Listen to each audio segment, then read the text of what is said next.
Assalamualaikum warahmatullahi wabarakatuh. Selamat siang. Perkenalkan, nama saya Odi Sinaga, NIM 23826, minat Tibet. Pada video kali ini saya akan mempresentasikan tentang program kreativitas mahasiswa saya yang berjudul pembuatan absorben dari kombinasi kulit salak dan daun bambu untuk absorpsi pada limbah cair bati. Nah, adapun yang akan saya jelaskan pada video kali ini yaitu meliputi yang pertama latar belakang, yang kedua rumusan masalah, yang ketiga metode penelitian, dan yang keempat itu tujuan dan manfaat penelitian ini. Nah, yang pertama itu adalah latar belakang. Pewarna adalah senyawa organik aromatik dengan struktur yang kompleks dalam air. Banyak digunakan pada berbagai industri. Nah, kita ketahui pada saat ini pewarna ini merupakan salah satu yang paling banyak digunakan di berbagai industri, sebut saja industri makanan, industri pakaian, dan sebagainya. Dan apabila pewarna ini dibuang begitu saja, tentu saja dapat merusak lingkungan.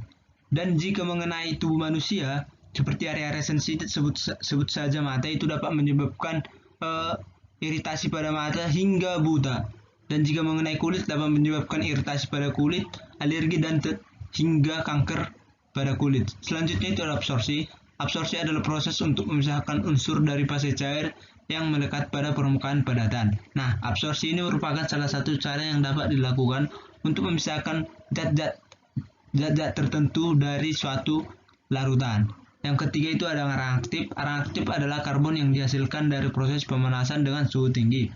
Nah, arang aktif ini dihasilkan dari berbagai proses seperti karbonisasi, pirolisis, dan lain sebagainya. Bahan baku arang aktif ini berasal dari biomasa. Limbah biomasa ini dapat dihasilkan dari alam seperti limbah pertanian, kehutanan, dan lain sebagainya. Selanjutnya itu limbah cair batik. Nah, salah satu yang banyak menggunakan pewarna itu adalah limbah cair batik, yang mana kita ketahui batik merupakan mengandung warna yang sangat banyak. Dan di Jogja ini merupakan salah satu penghasil batik di Indonesia, yang mana pastinya itu pewarnanya banyak. Selanjutnya itu ada daun bambu. Kita ketahui bahwasanya daun bambu ini tidak baik digunakan, dan daun bambu ini merupakan salah satu limbah biomasa. Dengan kandungan silika pada daun bambu yaitu sekitar 77,96% sampai 92,56%, maka daun bambu ini dapat kita manfaatkan sebagai bahan baku pembuatan arang aktif. Yang terakhir itu ada kulit salak. Kulit salak merupakan salah satu limbah pertanian yang dapat dimanfaatkan sebagai bahan baku absorben, yang mana kandungan selulosanya itu sekitar 25,8483%. Kita ketahui bahwasannya kulit salak ini tidak digunakan untuk produk apapun. Kebanyakan para petani itu langsung membuang begitu saja, yang mana itu tentu saja dapat merusak lingkungan dan mengotori lingkungan. Oleh karena itu dapat kita manfaatkan untuk menambah nilai pada kulit salak tersebut. Selanjutnya itu ada rumusan masalah. Adapun rumusan masalah yang saya cari pada penelitian itu, yang pertama, bagaimana pengaruh rasio antara kulit salak dan daun bambu terhadap kualitas absorben yang dihasilkan. Yang kedua itu pengaruh konsentrasi aktivator KOH pada kualitas absorben.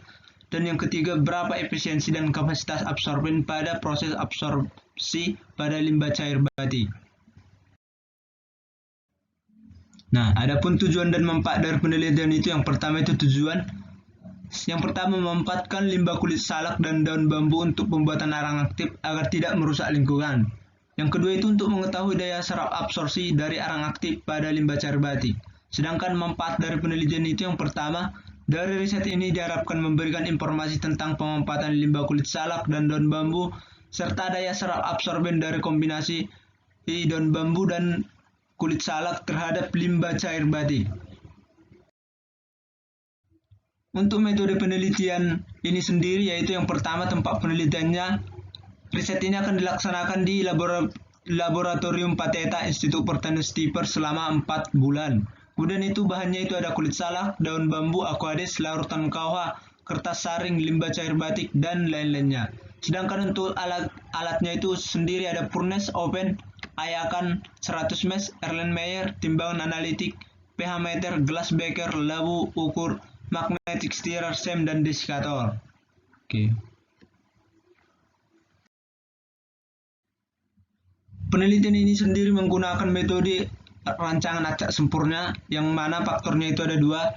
Faktor yang pertama itu perbandingan massa kulit salak dan daun bambu, dan variabelnya itu ada tiga. Yang pertama 40 banding 60, variabel kedua itu 50 banding 50, dan variabel ketiga itu 60 banding 40. Sedangkan faktor kedua itu konsentrasi aktivatornya yaitu KOH, yang mana juga memiliki tiga variabel. Variabel pertama itu 2 mol, yang kedua itu 3 mol, dan yang ketiga itu 3 mol. Dengan itu penelitian ini lakukan 2 kali pengulangan, sehingga dengan 2 kali pengulangan itu akan didapatkan 18 sampel. Seperti itu. Oke, baik. Selanjutnya itu ada prosedur penelitian. Yang pertama itu proses pencucian dan pengeringan. Kulit salak dan daun bambu tersebut dicuci dan lalu dikeringkan di bawah matahari sampai kering. Selanjutnya itu tahap karbonisasi, yaitu daun bambu dan kulit salak tersebut dimasukkan ke dalam furnace pada suhu 110 derajat Celcius dalam waktu 3 jam. Selanjutnya itu ditumbuk dan diayak. Setelah di furnace, maka didapatkan arang. Arangnya itu lalu ditumbuk menggunakan mortar, lalu diayak menggunakan ayakan 100 mesh. Selanjutnya itu ada penimbangan dan proses aktivasi. Arang yang sudah ditumbuk ditimbang berdasarkan faktor pertama tadi, berdasarkan perbandingan itu, dan konsentrasi diaktifasi menggunakan KOH dengan konsentrasi yang sudah ditentukan juga, dan diaktifasi selama 24 jam. Selanjutnya itu proses penetralan dan pengeringan. Setelah diaktifasi lalu dinetralkan menggunakan aqueous sampai pH-nya netral yaitu 7, lalu selanjutnya di open menggunakan oven pada suhu 110 derajat Celcius selama 3 jam. Selanjutnya itu setelah proses pengeringan, maka arang aktif sudah didapatkan dan dapat dilakukan proses analisa.